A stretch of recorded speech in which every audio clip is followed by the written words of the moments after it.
You're probably curious. That is why you returned.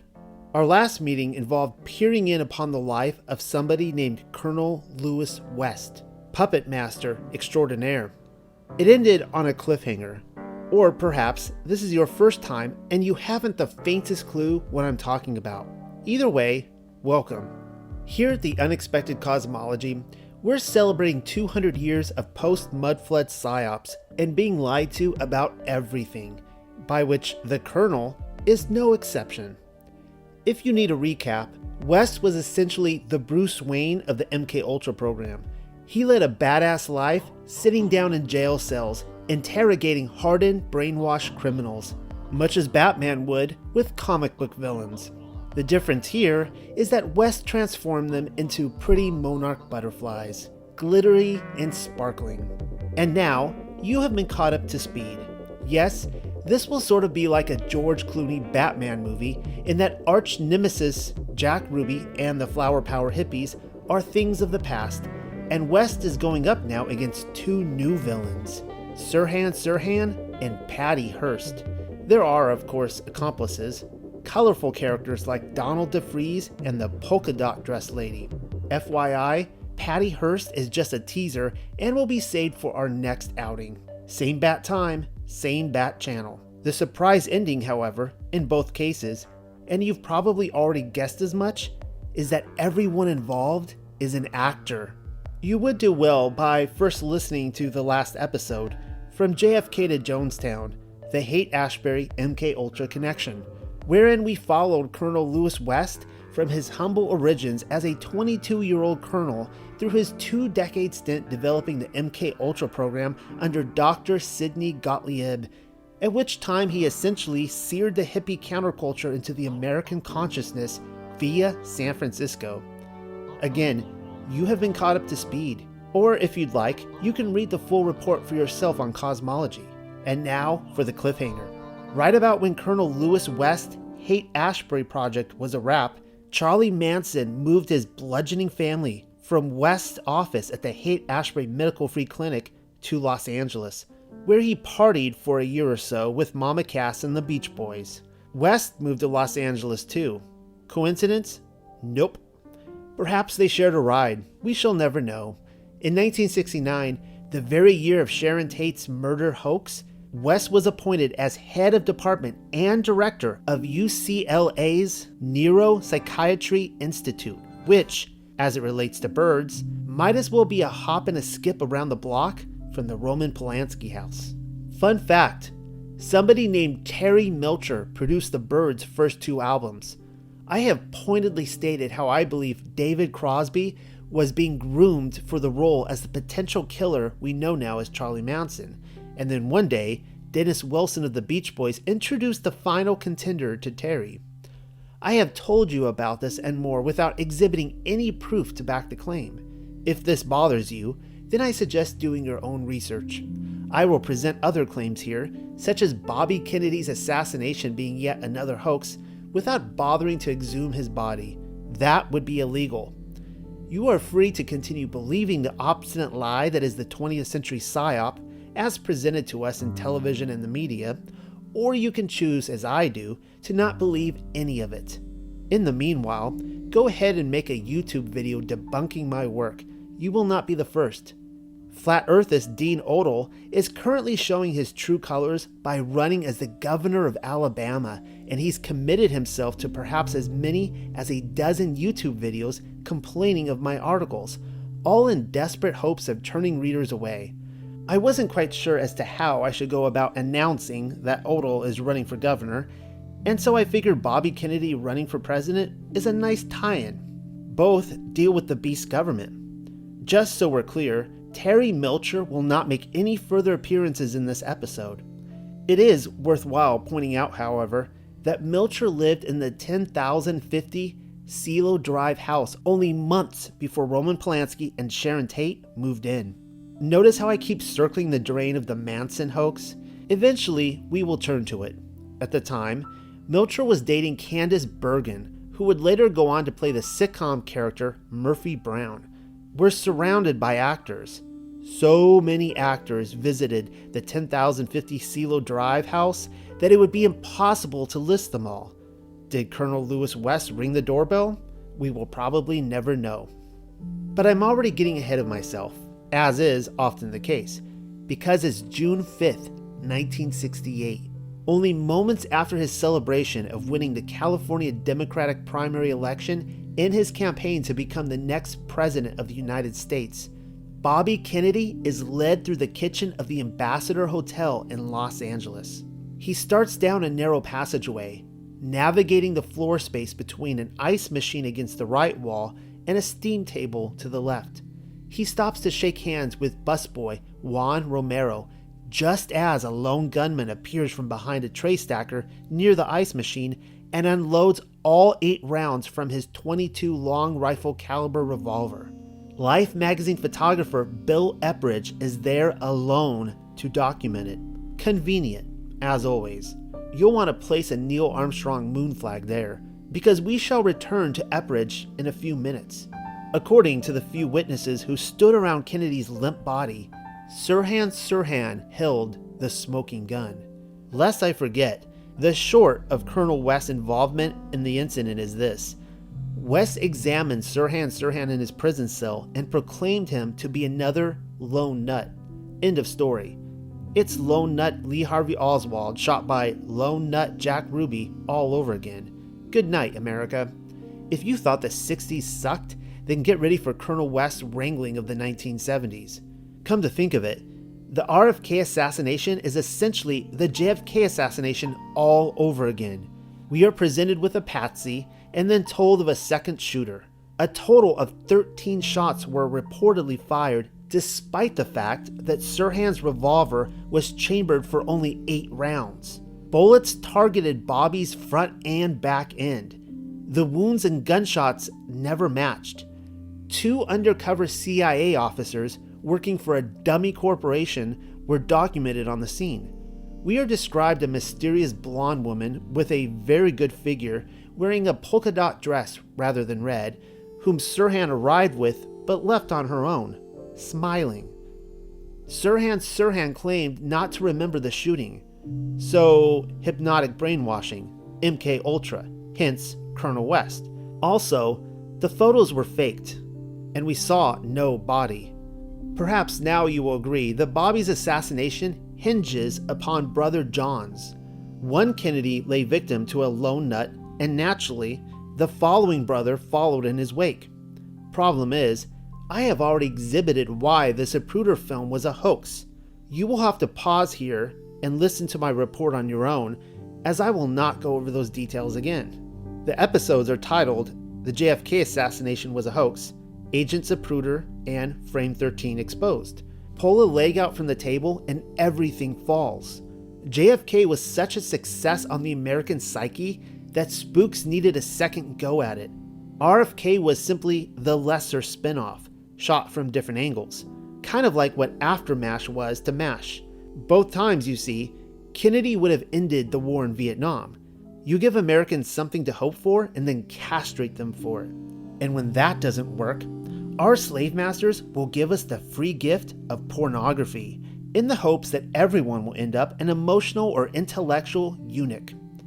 We are told that Bobby Kennedy's last words involved asking busboy Juan Romero, "Is everybody okay?"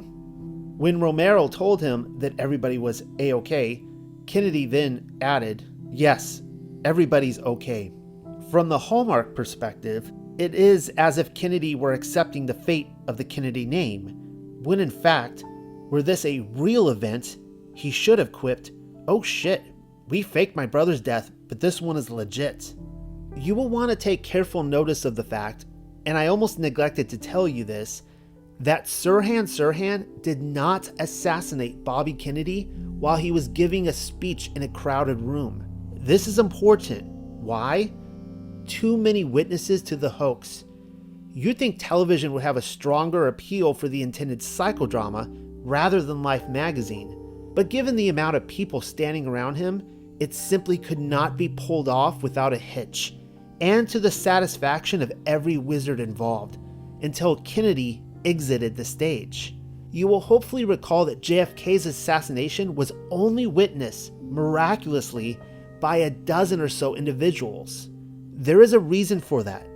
Dealey Plaza was a controlled environment. Abraham Zapruder was a 33-degree Freemason with obvious CIA ties, while every other person standing around Kennedy's Lincoln convertible, including the motorcycle cops, were either Freemasons, crisis actors, or government intel. Kennedy's parade route was jam-packed for blocks, but not at Dealey Plaza, where you'd think most people would find preferable viewing conditions. Dealey Plaza was even built as a monument to Freemasonry, and, at any rate, both the patsy and the second shooter certainly cozied up to the plaza. Go figure. Lincoln's assassination was another hoax. Unlike the Ambassador Hotel, Ford's Theater was controlled. The seats were only a third filled, and likely every one of them by intel. Were there Freemasons in the Ambassador Hotel? Yes. Were there crisis actors? The blonde bombshell sure sounds like one. But unlike Dealey Plaza, there were far too many real people allowed to participate in the crowd, and Bobby didn't have an escape vehicle by which he might be raced off the world stage. And why play the same scene twice? Senator Kennedy's only security that night was former NYPD and FBI agent Bill Barry and a couple of hired actors, Rafford Johnson and Roosevelt Greer, whom we shall turn to in a moment. Sure, they were standing with him in the crowded room and might have deflected an assassin's advance, but they were also at his side in the narrow hallway. The imagery which Bill Barry presents us with is that of Kennedy sandwiched between two assassins, each one of them emptying rounds from their chamber, and yet his own security remained completely oblivious as to the advances of a reported second shooter. Only Sirhan Sirhan was apprehended. Had Kennedy really been assassinated, Sirhan Sirhan and his accomplices would have had a far better chance at making their way through the crowd and lobbing off 2 or 3 rounds each before they were apprehended. You will understand why in a moment. Before the advent of television, assassinations were almost always attempted in crowded spaces. Think about it. The original idea, we are told, was that Kennedy was to end his speech and then meet with reporters. Campaign aide Fred Dutton's decision to forego the press conference through the original intended route and arrive at the Colonial Room by way of the pantry was a last-minute decision. After telling the crowd, "My thanks to all of you, and now it's on to Chicago, and let's win there," Kennedy started to exit the stage when William Barry stopped him and said, "No, it's been changed. We're going this way." Carl Ucker, assistant maitre d' at the Ambassador, personally escorted Kennedy by the hand. Why? We are not told. In the June 14, 1968 edition of The Dispatch, Ucker is quoted, "He was supposed to, the first plan was that he was supposed to go downstairs, the next floor, and he was supposed to make a speech over there, and their minds were changed at the last minute. When I came out, I just remember that somebody told me, 'Turn to your right, bring him toward the Colonial Room.'" Ucker believed the order was given by Uno Timanson, manager of the hotel's food and beverage department. The mere fact that Sirhan Sirhan decided to hang out in the hallway of the hotel kitchen, of all places, and just stand there behind a tray stacker with a loaded gun and a smiling blonde, hoping that Kennedy might make a last-minute route change, is lazy storytelling, to say the least. But perhaps that is what they were going for. The senselessness of violence among peacemakers, cruel fate, irony, that, and they also needed a controlled room with people who were completely bought and paid for. The 26 seconds of Zapruder footage was a manufactured movie. With Bobby Kennedy, they would manufacture photographs and then simply tell America they'd been castrated again. The magical ceremony was still effective, as alchemy goes. Americans collectively awoke on the morning of the 5th with the news that another Kennedy had been shot. Collectively, they prayed. They cried together and hoped. They would then wake the following morning, on June the 6th, with the collective consciousness that RFK was dead. America wept. Oh, the futility of it all. The nice tie-in here is that Sirhan Sirhan blamed the killing on Bobby Kennedy's support for Israel's Six-Day War. This is the media's way of telling you Bobby Kennedy was a Zionist. Zionism doesn't pay for their commercials the same way Cheerios would. They often prefer intelligence and leaving behind a calling card. There was, of course, another motive, and that was black people. Right.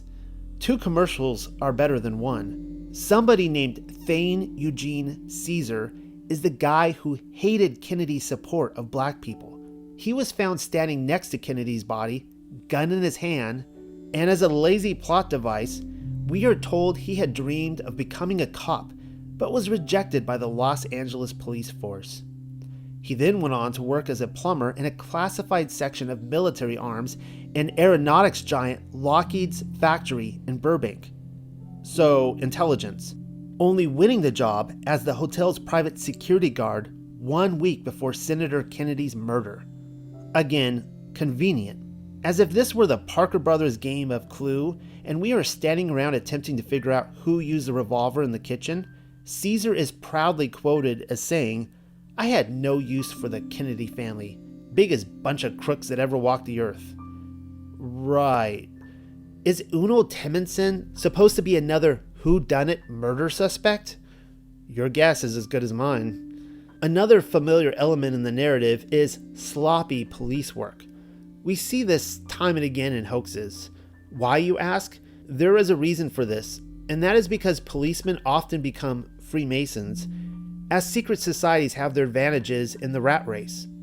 The police never followed through with the laughing polka dot dress lady, but also showed no interest in a second shooter, despite multiple claims and a corpse riddled with bullets, which should attest to that fact. That is probably because we are dealing with the improv of crisis actors. Bobby Kennedy's aide, Paul Schrade, was reportedly struck by a bullet during the assassination. By 1968, Schrade had already helped to organize Cesar Chavez and Dolores Huerta into household names, even marching with Martin Luther King Jr., who was shot in Memphis only 2 months prior to Kennedy. Schrade showed up after the 1965 Watts riots too. Schrade has repeatedly said, Bobby Kennedy was shot 3 times by a second gunman. Sirhan was never in a position to shoot Kennedy in the back. When questioned, Thane Eugene Caesar never could recall whether or not his gun was unholstered before or after the shooting began, nor was his gun retrieved for investigative purposes. If the police weren't interested in following through with a second shooter, it probably has little to do with the fact that 2 men had already wrestled Sirhan to the table, and almost entirely because there was no first shooter to begin with. One of the men who wrestled the gun from Sirhan was Rafer Johnson. By 1968, Johnson was a decathlete and a 2-time Olympian, but also an actor, having already appeared in several movies, including the 1961 Elvis Presley vehicle Wild in the Country. On the night of his assassination, Bobby Kennedy was on his way to Chicago. Ironically, Rafer Johnson went on to Chicago, serving on the organizing committee for the first Special Olympics competition, which was held on June 20th, 1968, just 2 weeks after the incident. It was hosted by Special Olympics founder Eunice Kennedy Shriver, whose 3 brothers are John, Robert, and Ted Kennedy. Her daughter Maria would later become a Schwarzenegger. Or perhaps we should reverse that. Her son-in-law became a Kennedy. Speaking of Schwarzenegger, I tracked down a picture of the future governor standing next to Roosevelt Grier via tennis match circa sometime in the 1970s.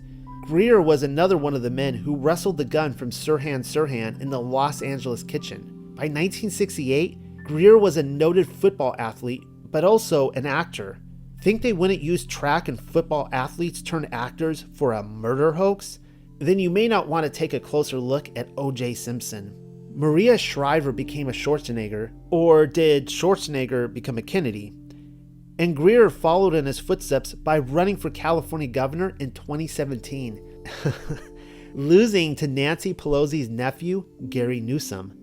Spooks all swim in the same circles. Grier appeared in an episode of The Man from U.N.C.L.E. in 1964. I checked. Actress Sharon Tate appeared in The Man from U.N.C.L.E. that very year. Do you see what we are doing? We are making connections. And here is another. Roman Polanski and Sharon Tate attended Kennedy's dinner at a house in Malibu on the night of his assassination. Oh, but there's more. Abigail Folger was murdered in the Polanski house alongside Sharon Tate. If you take the time to read my paper on Grace Slick, you'll see how spooks everywhere are related to Abigail Folger and vice versa.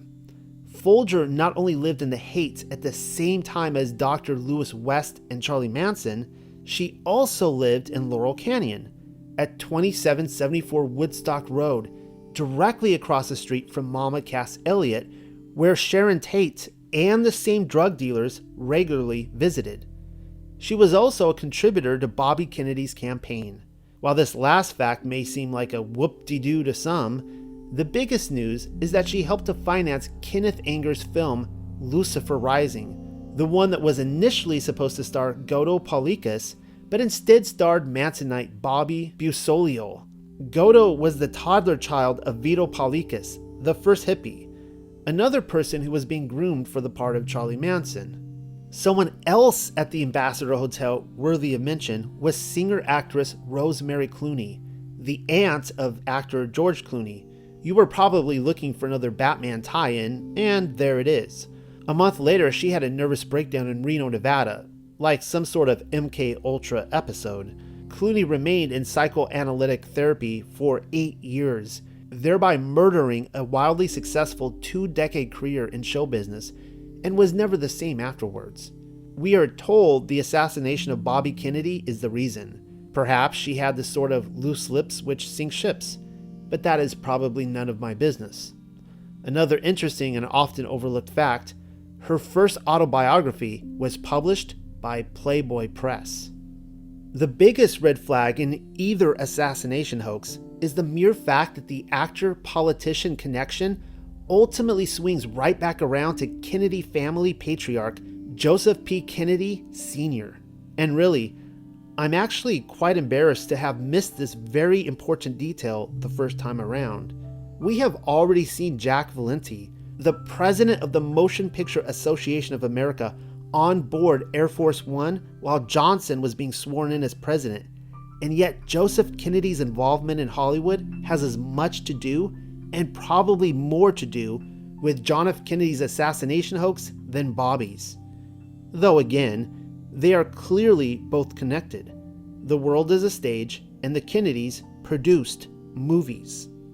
In 1926, Joseph Kennedy made the move from New York to Hollywood, promptly turning his attention to film studios. During the silent film era, studios often owned exhibition companies, which were then necessary to get their films onto local screens. Kennedy quickly acquired the Keith Albee Orpheum Theaters Corporation, which had more than 700 vaudeville theaters scattered across the United States. After purchasing another production studio called Pathy Exchange, Kennedy merged his acquisitions to form Radio Keith Orpheum. You may have heard of RKO Pictures. The studio produced two of the most famous films in motion picture history, King Kong and Citizen Kane. It is also responsible for releasing Walt Disney's pictures from 1937 until 1956, the year after Disneyland was opened. So we're talking all the Mickey Mouse and Donald Duck shorts. This includes Snow White and the Seven Dwarfs and Pinocchio, but also Alice in Wonderland and Peter Pan. Hollywood is magic. It derives from the most ancient of Babylonian mystery practices, and the Kennedys made a lot of money pushing, shall we say, a certain recipe on the masses. Sometime in 1928, Kennedy turned his attention upon the Pantages theater chain, which held 63 profitable theaters in its inventory. After Alexander Pantages declined his initial offer of $8 million, Kennedy stopped distributing his movies to Pantages. But Pantages was not yet detoured, as he had already made moves to turn over some of his theaters to his two sons, Lloyd and Rodney. And then, something happened which changed everything. On the Friday afternoon of August 9th, 1929, 17-year-old Eunice Pringle sought a private audience with Pantages, hoping that she might get booked as a dancer in his movie chain. The details are still murky, as they are undoubtedly intended to be, But some 30 minutes later, Pringle scrambled away from the casting couch, a room that some had described as a janitor's closet, with a ripped dress and her hair askewed. Shrieks that Pantages had raped her filled the hallway of his office. This set into motion an international media feeding frenzy, which resulted in his arrest and conviction. Newspaper coverage of the trial, particularly by William Randolph Hearst, portrayed Pringle as the innocent victim while painting Pantages in shades of malevolence. Though he was later found not guilty at a second trial, his reputation was irreparably tarnished. Pantages fingered Kennedy as the person responsible for setting him up, and then accepted his revised offer of $3.5 million. Pringle confessed on her deathbed that Kennedy was indeed the mastermind behind the plot. Oddly enough, Kenneth Anger described the same incident in Hollywood Babylon 2. Remember who financed his film? Abigail Folger. Yeah, spooks all swim in the same circle. Here's another fun fact, because today I'm full of them. Snow White and King Kong were Hitler's favorite movies. Also, the Kennedys chose the globe deception for RKO's studio logo. Propaganda from the start. In my next paper, we will continue what we started and float freely like a feather in a Forrest Gump movie as we follow the life of Colonel Lewis West. The ultimate purpose of this exercise is to see how one psyop leads to another. As promised, new villains will arise in the persons of Patty Hearst and a sinister terrorist organization which might only find competition with the likes of Cobra in an episode of G.I. Joe. You won't want to miss it. One final thought before taking a nap. I did just turn 40 a week ago and find no shame in the practice. Just the other day, I was reading about King Ahab and Queen Jezebel in 2 Kings, and it occurred to me that they ruled the kingdom of Israel by means of magic. It is a separate topic, but come to think about it, not really. Does this mean Queen Jezebel swirled an oar around in a boiling cauldron, peppered with pig eyeballs and the gangrenous fingernails of an old hag, perhaps a unicorn's scrotum or gorilla toe? That's precisely what Joseph Kennedy and RKO would like you to think now, wouldn't they? When in fact the art of movie making derives from the Babylonian mysteries. My hope in writing this is that you will see the face of real magic, which is the psychodrama. I can't help but wonder if the Babylonian and Egyptian sorcery which Jezebel mastered in her day, directed no doubt against the people she ruled over, would fit right in line with the politically charged Hollywood productions of today. But I think you already know the answer to that. P.S. Postscript. The further adventures of life photographer Bill Epridge. Rather than committing to another Forrest Gump-inspired article, which would aim at following the life of Bill Epridge, I decided to do it here, postscript. I came this close, however, to committing the deed. So, consider everything which follows a bonus. We shall keep it short. I hereby command all the powers of the First Amendment, which has to do with my freedoms of speech, or something to that effect. Let's begin, continue. When last we encountered Bill Epridge, a couple of sports stars turned actors were wrestling Sirhan Sirhan into a headlock while Thane Eugene Caesar just stood there with his gun unholstered. Snapping a short series of photographs next to Bobby Kennedy's body was life photographer Bill Epridge. Do recall that life photographers were the first on the scene with John F. Kennedy's assassination, just as they were the first to arrive at Bergen-Belsen in Germany, the prison camp where Anne Frank died. You will probably be tempted to tell me that Epridge had already been privately following Bobby Kennedy around for some days, and it was only natural that they'd be alone together when Sirhan Sirhan emerged from behind the tray stacker. Perceived reality in the 20th century was a series of manufactured images pushed upon us and shoveled down our throats by the CIA-owned media, by which Life magazine was on the forefront exposing the film.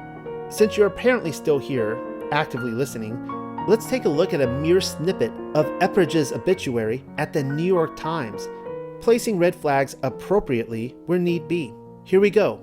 He photographed Latin American revolutions, the Woodstock Music Festival, the Civil Rights Movement, After 3 civil rights workers were killed by the Ku Klux Klan in Mississippi in 1964, he and a reporter lived with the family of one of the victims, James Chaney, for a day or two.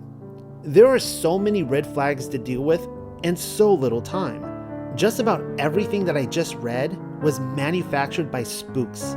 The Latin American revolutions, for example, were masterminded by the CIA. Woodstock, by the Jews. The Civil Rights Movement, the Rothschilds, also Jews. And so on and so on. Had the New York Times included his involvement with Ed Sullivan and the Beatles, Barbra Streisand, and Gay San Francisco, I may have had a meltdown. If you commit to an online search for Bill Epridge, you will undoubtedly see a picture of the Chaney family as they depart for the burial of James Chaney in Meridian, Mississippi on August 7th, 1964. It was taken, as you have probably already guessed, by Epridge. James Chaney was killed alongside 2 white guys, Andrew Goodman and Michael Schroner, on June 21st, reportedly by the Ku Klux Klan. Their bodies would not be discovered for another 44 days. The narrative we are given is that Bill Epridge, fresh off his assignment immortalizing the Beatles in America, arrived at the Cheneys' front porch without an invitation and asked if he could live with them for a couple of days. No advance phone calls, no prior arrangements made by the local office. Epridge simply jumped on a plane and arrived on their doorstep. They said yes. Clearly, the groundwork is being laid for another manufactured hoax. Why, you ask? Because the CIA-owned media isn't concerned when the KKK kills a Mississippian or a black man. The media only cares to invest in their own stories, and this time, 2 white guys were invited into it. Yellow journalism at its best. Do me a favor and track down the photo that I am talking about. The Chaney family departing for the burial of James Chaney. Look at the 3 young women in the back of Chaney's automobile. The 2 on port and starboard are barely able to hold their composure. They're incredibly self-conscious, even smiling. It's like Epridge, as their director, described the somber mood and then asked that everybody look forward, except for the boy. Did Epridge ask the Cheneys to slow their car down while en route to the funeral?